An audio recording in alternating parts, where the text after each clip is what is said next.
Kannur എരിഞ്ഞോളിയിൽ bomb പൊട്ടി വയോധികൻ കൊല്ലപ്പെട്ടു. കുടക്കളം സ്വദേശി വേലായുധനാണ് ഒഴിഞ്ഞ പറമ്പിൽ തേങ്ങ പെറുക്കുന്നതിനിടെ ബോംബ് പൊട്ടി മരിച്ചത്. ആൾതാമസമില്ലാത്ത വീട്ടിൽ ഉപേക്ഷിക്കപ്പെട്ട സ്റ്റീൽ ബോംബ് തുറക്കാൻ ശ്രമിച്ചപ്പോഴായിരുന്നു സ്ഫോടനം നടന്നതെന്നാണ് പോലീസ് അറിയിക്കുന്നത്.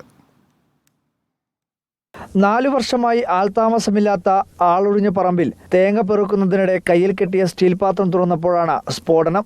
75 വയസ്സ് പ്രായമായ വേലായുധന്റെ ഇരു കൈപ്പത്തികളും സ്ഫോടനത്തിൽ അറ്റുപോയി.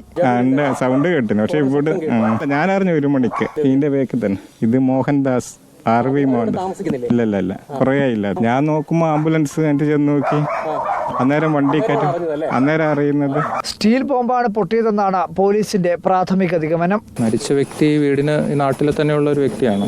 അപ്പോൾ അത് സ്വാഭാവികമായിട്ടും അവിടെ ഒരു ബാഗിൽ കുറച്ച് നാളികേരമൊക്കെ കാണുന്നുണ്ട്. അപ്പോൾ പക്ഷേ അദ്ദേഹം എന്തെങ്കിലും കളക്ട് ചെയ്യാൻ വന്ന കൂട്ടത്തിൽ ബോംബുമായിട്ട് ഹാൻഡിൽ ചെയ്യേണ്ട ഒരു അവസ്ഥ ഉണ്ടായതുണ്ടായിരിക്കാം ഒരു പക്ഷേ. ഇല്ല, അത് നമ്മൾ പരിശോധിച്ചുകൊണ്ടിരിക്കുകയാണ്. ബോംബ് സ്ക്വാഡും ബാക്കി എല്ലാവരും ഈ കോമ്പൗണ്ട് മൊത്തം ചെക്ക് ചെയ്തുകൊണ്ടിരിക്കുക, സെർച്ച് ചെയ്തുകൊണ്ടിരിക്കുക. അപ്പോൾ നമുക്കത് നോക്കിയിട്ടേ പറയാൻ പറ്റുള്ളൂ. കാര്യക്ഷമമല്ലാത്ത അന്വേഷണമാണ് ഇത്തരം സംഭവങ്ങൾ ആവർത്തിക്കാൻ കാരണമെന്ന് കോൺഗ്രസ് ആരോപിച്ചു.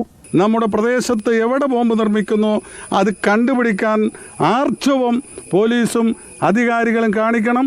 കണ്ടുപിടിച്ചാൽ മാത്രം പോരാ, ആ കണ്ടുപിടിച്ച സാധനങ്ങൾ തിരിച്ച് അവർക്ക് നൽകുന്നുണ്ടോയെന്നാണ് ഇപ്പോൾ സംശയം. കാരണം വീണ്ടും ഇത് എത്രമാത്രമാണ് നിർമ്മിച്ചുകൊണ്ടിരിക്കുന്നത്. എങ്ങനെയാണ് ബോംബ് സ്ഥലത്തെത്തിയതെന്നാണ് അന്വേഷിക്കേണ്ടത്.